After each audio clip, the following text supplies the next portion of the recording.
អូខេបងប្អូនមកញ៉ាំបាយជាមួយខ្ញុំថ្ងៃនេះមានពោះគោទឹកប្រហុកក៏ដូចជា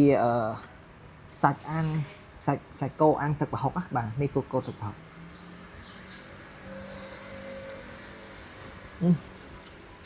ញ៉ាំដៃយើងស្អាតហើយ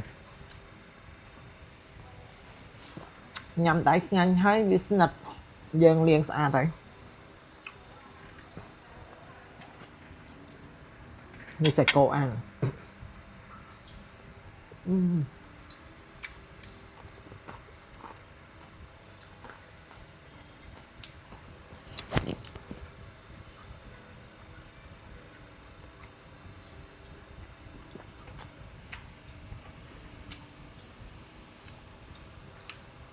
មានបន្លែច្រើនមុខណានេះ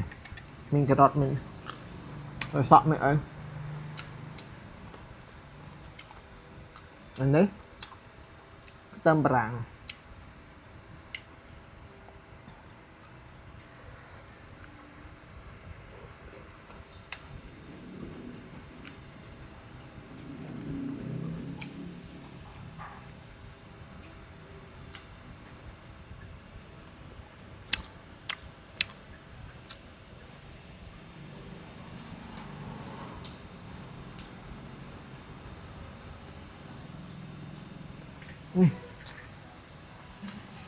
ញ៉ាំដៃ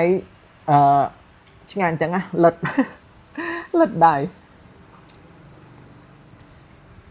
ជ្រលក់មួយចេកខ្ចីមក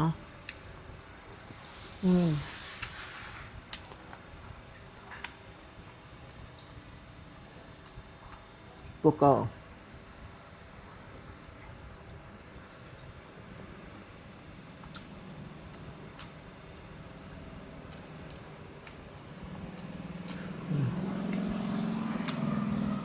ថត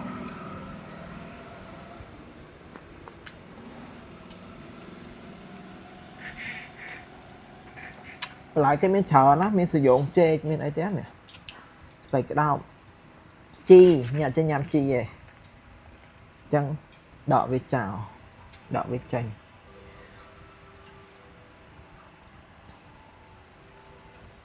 ដាក់បន្លែច្រើនមក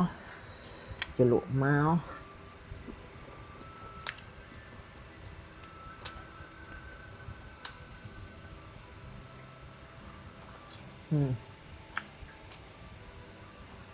ជាតិមកដល់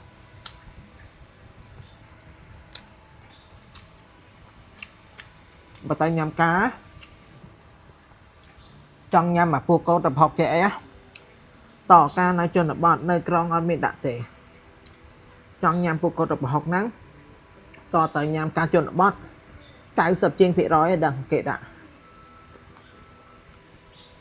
ខ្ញុំឲ្យតែញ៉ាំការជនបទខ្ញុំចិត្តញ៉ាំអាពោះគោទឹកប្រហុកហើយពួកគាត់ធ្វើឆ្ងាញ់ទៀតអញ្ចឹងណានៅតាមតុការ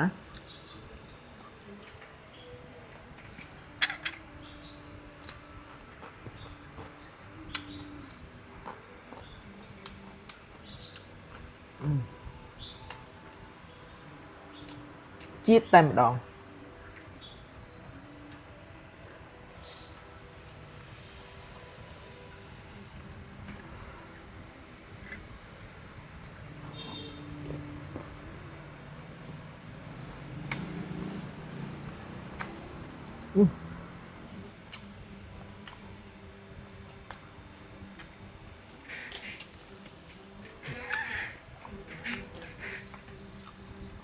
បាយបាយ